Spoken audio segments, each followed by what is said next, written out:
اعوذ باللہ من الشیطان الرجیم، بسم اللہ الرحمن الرحیم۔ لائف ویو ود اسرار قریشی کی ایک اور نشست کے ساتھ میں حاضر ہوں۔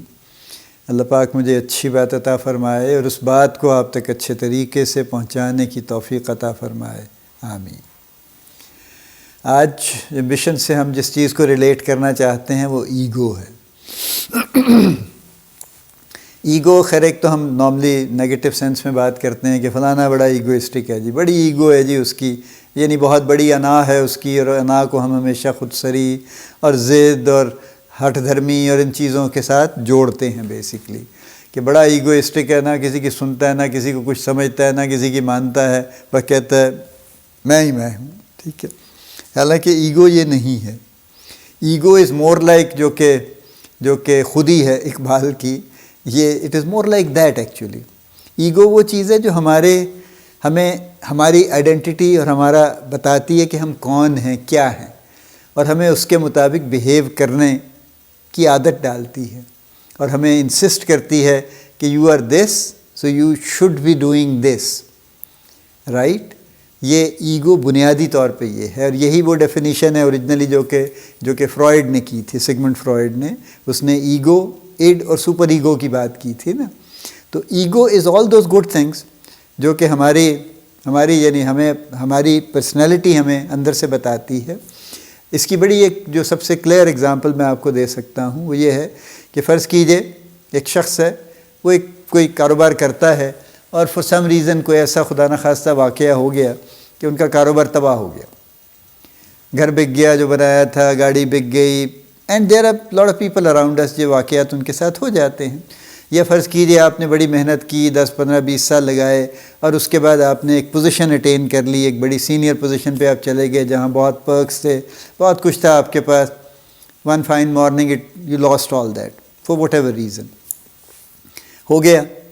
اب یہ جو شخص ہے جس کا سب کچھ چلا گیا اور وہ زیرو پہ آ گیا ہے لٹرلی، اب اس کے پاس 2 چوائسیز ہیں۔ ایک یہ ہے کہ وہ اپنے آپ کو پھر سے ذرا اپنی ہمت اکٹھی کرے اور پھر دوبارہ اپنے آپ کو بلڈ کرنے کی کوشش کرے، یعنی ری بلڈ کرنے کی کوشش کرے۔ اس کے پاس ایک یہ چوائس ہے۔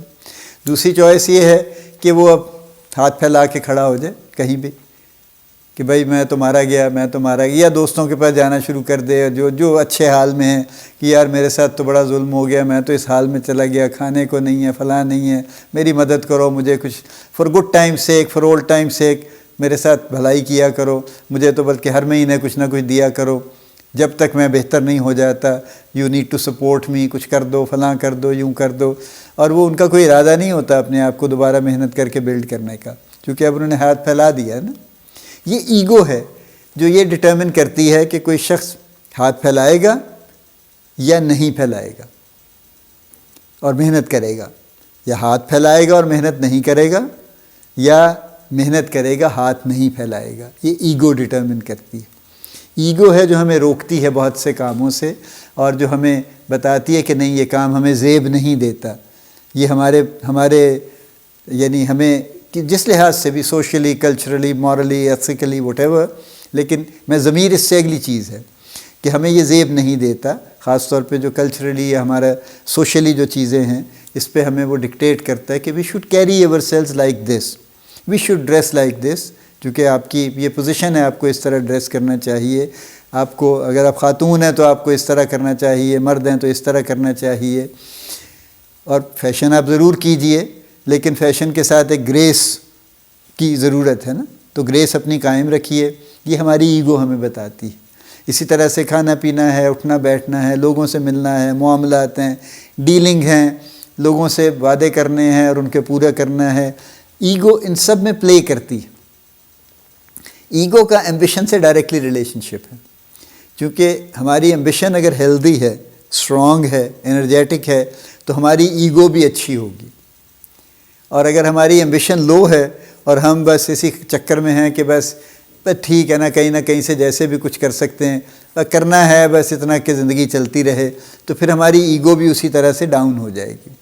پھر ہم بھی بہت کیئر نہیں کریں گے کہ ہم ٹھیک کر رہے ہیں، مناسب کر رہے ہیں، نہیں کر رہے ہیں، یہ ہمیں زیب دیتا تھا، نہیں دیتا تھا، بس ٹھیک ہے زندگی چلانی ہے نا، چلاتے رہیے۔ تو ایگو اور ایمبیشن ڈائریکٹلی ریلیٹڈ ہیں۔ اڈ جو ہے انسٹنکچول ڈرائیوز جو ہے وہ بہرحال وہ ہیں جو ہماری بیسل ڈرائیوز ہیں نا، جو یعنی ایسی چیزیں ہیں جو ہماری جبلت میں شامل ہیں، جن کی طرف ہم لپکتے ہیں ایکچولی. اس میں بہت ساری ایسی چیزیں ہیں جو کہ منع ہیں ایکچولی، لیکن بہرحال ہم ادھر جانے کی کوشش کرتے ہیں، چونکہ ہمارے اندر ایک جبلت ہے جو ادھر ہمیں لے کے جانے کی کوشش کرتی ہے. اور سپر ایگو وہ ہے جو ہمارا، جس کو آپ ضمیر کہہ سکتے ہیں، کہ وہ ان سب سے اوپر ہے.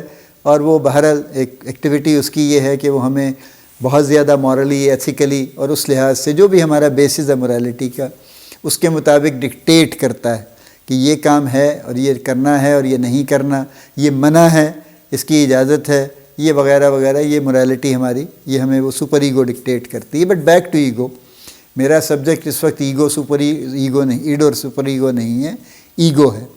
ایگو اور ایمبیشن آپس میں ڈائریکٹلی پروپورشنل ہیں، ڈائریکٹلی ریلیٹ کرتے ہیں. اگر ایمبیشن بہتر ہے تو ایگو بھی بہتر ہے. اگر ایمبیشن کمزور ہے، خراب ہے، ناقص ہے، تو ایگو بھی خراب ہے، ناقص ہے. تو اب دیکھنا آپ کو یہ ہے کہ آپ کی ایمبیشن کیا ہے. میں پھر بار بار آپ کو یہ کہہ رہا ہوں کہ یو نیڈ ٹو آئیڈینٹیفائی کہ آپ کی ایمبیشن کیا ہے، اور اس کو کلیریفائی کرنے کی بھی ضرورت ہے، اور اس کو ٹھیک بھی کرنے کی ضرورت ہے. اگر اس میں کہیں کوئی کمی نظر آتی ہے تو اس کو ٹھیک کرنے کی بھی ضرورت ہے. اگر آپ واقعی کچھ اچیو کرنا چاہتے ہیں تو اپنی ایمبیشن کو پراپر رکھنا ضروری ہے. جب آپ اس کو ٹھیک رکھیں گے تو آپ کا معاملہ خود بخود ٹھیک ہو جائے گا. پھر آپ کوئی ایسا کام نہیں کریں گے جو گریس لیس ہے، جو آپ کے درجے سے کم ہے، جو آپ کو زیب نہیں دیتا، جو آپ کے سٹیٹس کے مطابق نہیں ہے. وہ آپ کا سوشل سٹیٹس ہے، وہ آپ کا ذاتی سٹیٹس ہے، وہ آپ کا آفیشیل سٹیٹس ہے. کسی چیز کو زیب نہیں دیتا تو آپ نہیں کریں گے. تو اس لیے یہ ضروری ہے ڈٹرمن کرنا کہ آپ کی ایمبیشن کیا ہے، کتنی اچھی ہے، اور اچھی نہیں ہے تو اس کو اچھا کرنا ضروری ہے، تاکہ آپ کی ایگو بھی اس کے مطابق آپ کو لے کے چلے. اللہ پاک آپ کو بڑی کامیابیاں عطا فرمائے. اللہ پاک آپ کا حامی و ناصر ہو، ہم سب کا حامی و ناصر ہو. آمین.